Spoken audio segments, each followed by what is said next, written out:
halkan waa xaafadda Horseed gaar ahaan laanta Faanoole gurigan hadda aan taaganahay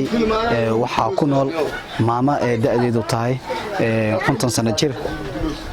aan haysan waxaan ku anfurto dadka xaafadda la soo xiriiray waxaana wax ka ogaan doonaa xaaladda ay ku nooshahay maamadan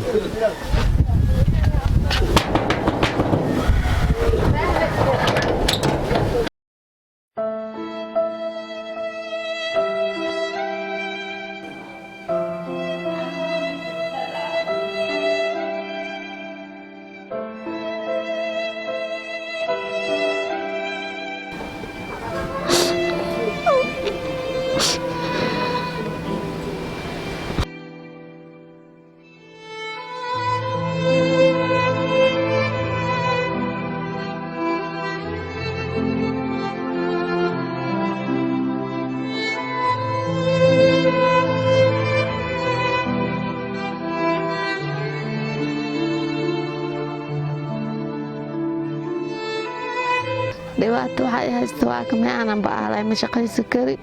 odagaysaana siiga xanuunsan yahay cunugta maskiinta oo garab xiranka oo garoobka ah ila joogto cunug oo usuna illa oo ma shaqaysan karin waa ila jooga wax kale oo ila joogo walwal oo haasto ma jirto oo intii islaam ummadana maxamed ninkiis ilaahay wax iga soo qaadi karo anas ilaahay wax iga keeno aan iska rabay anfur ahaatee ma haasti waxaan ku anfuro male saanaan u rafaadsanahay dadka waxa anfurka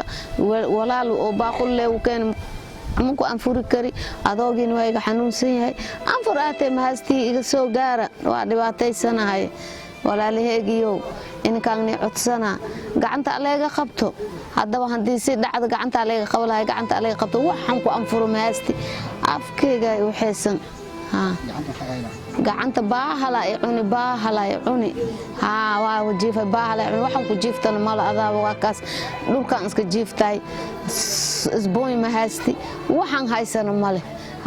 ilaaha noolo okubo السلام عليكم ورحمة الله وبركاته دمان ولا محسنين تميلوا بيدونيدا كجوجان بري لا رجينايو إني نقطة معلنتي كواد بيش بركيسان رمضان هذا أديك مقالك داونايا وحا معقول إن تقولي قاعد أدوسو أديجتي عرفت هذا يخوز قاعد أدوسو أديجتي لكن waxa jira dad aan haysan waxay ku anfuraan maanta hal qofood hadii aad ka faala qaato aad anfurin am asiiso qofka sooman ajirkiisa uu qaadanayo barka mid ah adiga ayaa iska leh ma sha Allah adiga hadda muuqaalkan daawanayo waad awoodaa in $1 xitaa maamadan aad ku saacido maamadan kaliya waxa ku filan lacag $50 ah lacag $50 ku filan lacagtaas $50 waa loogu soo adeegaa waxaana guriga loogu soo dhigi karaa bur sokor saliid bariis baasto cabitaan caano wixii u noqoto $50 way u noqon kartaa bishan barakeysan Ramadaan way ugu bixi kartaa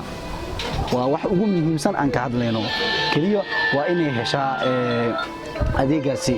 waa wax yar waa lacag $50 ah hadii